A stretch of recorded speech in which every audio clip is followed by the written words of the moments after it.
ہے کہ وہ اس کا کیا جواب دیتا ہے، اور یہ ایران کے لیے بری خبر ہے. تو اس کو ذرا اس پرسپیکٹو میں دیکھیں کہ وہ ایک سپر پاور کے وائس پریزیڈنٹ ہیں، اور مذاکرات کے دوران جو تھوڑا سا تگڑا فریق ہوتا ہے اس کی جانب سے اسی قسم کے جملے آتے ہیں. لیکن اس کے باوجود میں یہ سمجھتا ہوں کہ یہ عمل جو ہے وہ اس کو ٹوٹل معطل نہیں سمجھ لینا چاہیے. اور پھر اس میں پاکستان جو ہے وہ ابھی موجود ہے، پاکستان اپنی ایفرٹس جو ہے نا وہ جاری رکھے گا. میری اطلاعات یہ ہیں کہ شاید پاکستان نے ایک مرتبہ ان سے یہ بھی کہا ہے کہ آپ اپنے شیڈول کو ایکسٹینڈ کر لیں. بہت ممکن ہے کہ آپ کسی نتیجے پہ پہنچ سکیں، لیکن میرے خیال میں ان کا جو اپنا طے شدہ شیڈول تھا وہ اس کے مطابق، اس میں سیکیورٹی میٹرز بھی ہو سکتے ہیں، یہ ان کا کوئی اور جو طے شدہ معاملات ہیں ان کے مطابق وہ انہوں نے جانا تھا، اور مطلب کہ انہوں نے اس لیے اس کو ایک طرح سے وائنڈنگ اپ اسٹیٹمنٹ جو ہے ان کی طرف سے دے دیا گیا.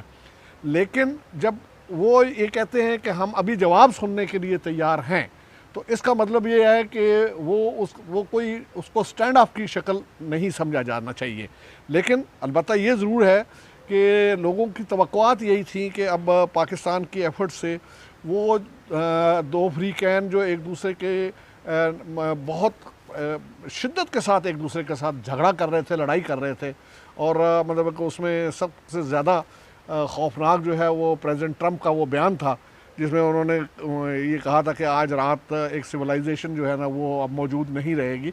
اس کے بعد خطرات تو بہت بڑے تھے، اور اسی وجہ سے میں یہ سمجھتا ہوں کہ جب یہ خبر سامنے آئی کہ نہیں مذاکرات ہونے جا رہے ہیں اسلام آباد میں، تو اس کو بہت پازیٹیو لیا.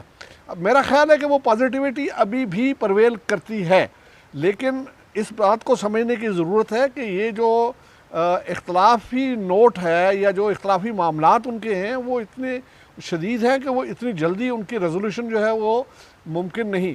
اور یہ ضرور ہے کہ کوئی نہ کوئی ایسی سچویشن آ گئی تھی کہ جس میں دونوں فریق جو ہیں ان کو بیٹھنا پڑا. اور کل بھی ہم جو بات کر رہے تھے کہ یہ جو ڈپلومیٹک عمل ہوتا ہے یہ اپنی ضرورتوں کا اور اپنی مجبوریوں کا سودا ہوتا ہے، اور اسی کی بیس پہ لوگ جو ہے وہ نیگوشیٹ کرتے ہیں. اس میں یہ بڑی اہم بات بالکل ٹکا خالد عظیم صاحب کر رہے ہیں. ہم آتے ہیں دوبارہ ان کی جانب بھی. گفتگو سلسلے کو یہیں سے آگے بڑھاتے ہوئے پروفیسر عادل نجم صاحب تجزیہ پہ بھی جوائن کر چکے ہیں، انہیں بھی شامل گفتگو کرتے ہیں. عادل صاحب بہت شکریہ سماع کو وقت دینے کے لیے. عادل صاحب مجموعی طور پر کیسے دیکھتے ہیں آپ مذاکرات کے اس راؤنڈ کو؟ بہت شکریہ جی. دیکھیں یقیناً یہ وہ خبر تو نہیں ہے جو ہم سننا چاہتے تھے.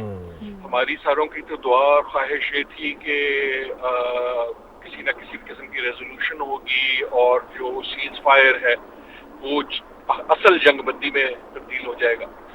لیکن سوال میرے خیال میں اب سب سے بڑا یہ ہے کہ کیا گفتگو ختم ہوئی ہے یا سیز فائر ختم ہوا؟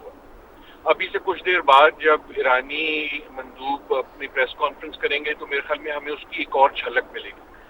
میرا خیال اور دعا یہ ہے کہ what we will find is کہ کوئی نہ کوئی کھڑکی کھلی ہے ابھی بھی گفتگو ختم ہونے کی. جیسے آپ پہلے بھی آپ کے مہمان کہہ رہے تھے کہ آپ یہ نہیں ایکسپیکٹ کر سکتے کہ 50 سے زیادہ سال کی جو اتنی شدید قسم کی ایک سیاست ہے نیگیٹو، وہ آپ کو 50 گھنٹے میں یا 25 گھنٹے میں یا 20 گھنٹے میں ختم ہوتی نظر آئے گی. ابھی آپ اگر دیکھیں تو وین صاحب نے بھی جو کہا وہ یہ کہا کہ جی گڈ ول سے ہم آئے تھے، لیکن ایران جو ہے وہ جو مانگ رہا ہے وہ بہت زیادہ ہے. ایران کی جو سٹیٹمنٹ آئی ریٹن اس کے بعد اس میں اس نے کہا کہ جناب امریکہ جو ہے وہ بہت زیادہ مانگ رہا ہے، جس کا مطلب یہ ہے کہ لین دین میں جو ہے دونوں سمجھتے ہیں کہ دوسرا جو مانگ رہا ہے وہ تھوڑا زیادہ ہے، اور ان اے وے وہ سگنل کر رہے ہیں کہ یار تم اپنا ذرا کم کرو بھاؤ تاکہ ہم کسی جگہ پہنچ سکیں. سو آئی ایم ہوپنگ دیکھیں یہ اس کا فیصلہ ہوگا، لیکن آئی ہوپ ایسا ہی ہے. اور دوسرا میرے خیال میں بہت خوش آئند بات ہے جس پہ آپ ذرا نظر رکھیں کہ وینس نے جاتے ہوئے پاکستان کی جس طرح تعریف کی، اس کی ضرورت نہیں تھی، ایز سچ نیسیسری نہیں تھا. اس سے میرا خیال ہے इससे मेरा कहने का मकसद ये है कि वैंस ने अगर किया तो किसी वजह से किया, और क्योंकि ही फेल्ट के पाकिस्तान का रोल अच्छा था। आई होप हमें ईरान से भी ऐसी ही स्टेटमेंट मिलेगी। जी आदिल साहब, ईरान की जानिब से भी तर्जुमान ईरानी वज़ारत ख़ारिजा इस्माइल बक़ाई ने भी अपना एक्स पर रिसेंट जो बयान दिया है, उन्होंने लिखा है कि हम हुकूमत और पाकिस्तानी अवाम के शुक्रगुजार हैं। मेज़बान पाकिस्तान ने मुज़ाकरात के अमल को आगे बढ़ाने में मुस्बत किरदार अदा किया। This is the official statement from Iran side too. ये रिसेंट डेवलपमेंट है अभी की जो मैं आपको बता रही हूँ। ये मेरे ख्याल में सिर्फ डिप्लोमेसी नहीं है, एक तो ये जेन्युइन इंडिकेशन है पाकिस्तान के रोल की, और दूसरा ये शायद एक इंडिकेशन है दरवाजा खुला रखने की कि किसी को ये गुफ्तगू कंटिन्यू भी करवानी होगी ना। तो इन अ वे वो ये भी कह रहे हैं कि पाकिस्तान आपने बड़ा अच्छा किया और करते रहो। So I hope that is so. लेकिन और आदिल साहब, यहाँ पर ये बात भी तो बड़ी वाज़ेह है कि एक प्रोमिनेंट रोल तो गैर जानिबदारी का पाकिस्तान ने निभाया है। यही वाहिद वजह रही है कि इतना क्वेश्चन दोनों फरीक को मिला है कि वो खुलकर अपने मुतालबात मेज़ पर सामने रख सकें। जी यकीन इस वक्त जो है पाकिस्तान का रोल बहुत अच्छा रहा है, और हमने देखा कि गुफ्तगू के दौर में भी जो, और अब हमें ज्यादा पता लगेगा क्योंकि अब तक तो खबर इतनी नहीं थी, लेकिन इट हैज बीन पॉजिटिव। सो पाकिस्तान की डिप्लोमेसी और पाकिस्तान के तमाम तर डिप्लोमेट्स के लिए आई थिंक ये बड़े फख्र की बात है, and we should all be very grateful. आपकी पूरी जो डिप्लोमेटिक मशीनरी है ऊपर से नीचे, ये एक दो शख्स की बात नहीं होती, इसके लिए आपको पूरा एक ब्यूरोक्रेटिक अपरेटस चाहिए होता है जो सिंगल माइंडेडली काम करे, and we should be very proud of that. जी अच्छा आदिल साहब, एक बड़ी अहम चीज़ जो जेडी वैंस साहब ने कही, उन्होंने कहा कि हमने तमाम तर ऑप्शंस टेबल पर रख दिए हैं और एक पूरा कॉम्प्रिहेंसिव एक चीज़ें जो हैं ऑप्शंस ईरान को हमने दे दिए हैं, उनके सामने रख दिए हैं। अब देखना ये है कि ईरान इसका क्या जवाब देता है। तो आप क्या समझते हैं कि ईरान का जो जवाब है वो कितना इम्पोर्टेंस है उसकी, और आगे मुज़ाकरात के कंटिन्यूएशन में कितनी अहमियत का हामिल होगा वो जवाब? नहीं जाहिर है जी, लेकिन अमेरिका का भी जवाब है। आप मेरे ख्याल में ईरान भी यही कहेगा। ये ना आप तवक्को करें कि उन्होंने सवाल पूछा है और ईरान आप कहेगा अच्छा जी हम ये कह रहे हैं, वो आपसे प्रेस कॉन्फ्रेंस में निगोशिएट नहीं करेंगे। इन अ वे देखें, ये ही बात आप सुनेंगे तकरीबन ईरान से। दोनों ये कह रहे हैं कि देखो तुम हमें बहुत ज्यादा पुश कर, राइट। सो जो गुफ्तगू होगी वो अब अपने प्रिंसिपल से भी होगी, और मेरे ख्याल में in that sense JD Vance का काम थोड़ा सा ज्यादा मुश्किल है बनिस्बत ईरानी डेलीगेशन। जो ईरानी डेलीगेशन था उसमें तमाम पार्टीज यहाँ मौजूद थी।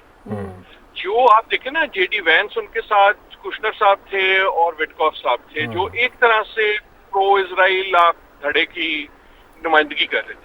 लेकिन अमेरिका में सबसे बड़ा प्रिंसिपल उनका है प्रेसिडेंट डोनाल्ड ट्रंप। उसके अलावा जो सेक्रेटरी ऑफ वॉर हैं हेक्सेट साहब, या जो सेक्रेटरी ऑफ स्टेट हैं मार्को रूबियो साहब। सो मेरे ख्याल में ये निगोशिएशन अगर नहीं भी बढ़ती तो खत्म नहीं हुई।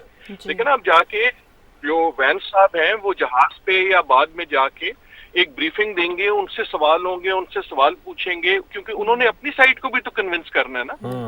नाउ आई डोंट नो कि वैंस किधर चाहते हैं, लेकिन ये इतनी बड़ी नेगोशिएशन ऐसे तो नहीं है कि हम जाके जो आटा दाल लेनी है वो ले ली। बिल्कुल ऐसे ही।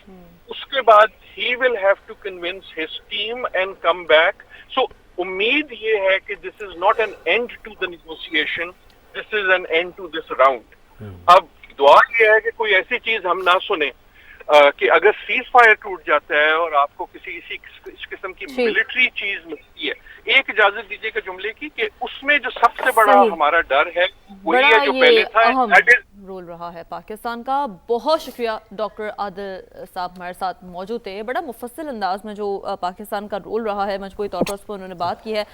डॉक्टर जमील अहमद साहब, उन्हें भी ट्रांसमिशन के इस हिस्से में वेलकम करेंगे। डॉक्टर जमील अहमद साहब, थैंक यू, समा को वक्त दिया आपने। Very good morning. जो जेस्चर भी हमें नज़र आया है वो बड़ा अच्छा नज़र आया है जेडी वैंस की जानिब से। कैसे देखते हैं आप मुज़ाकरात के मजबूरी तौर पर इस अमल को? कि 47 सालों में पाकिस्तान इस काबिल हुआ, पाकिस्तान की वजह से दुनिया ने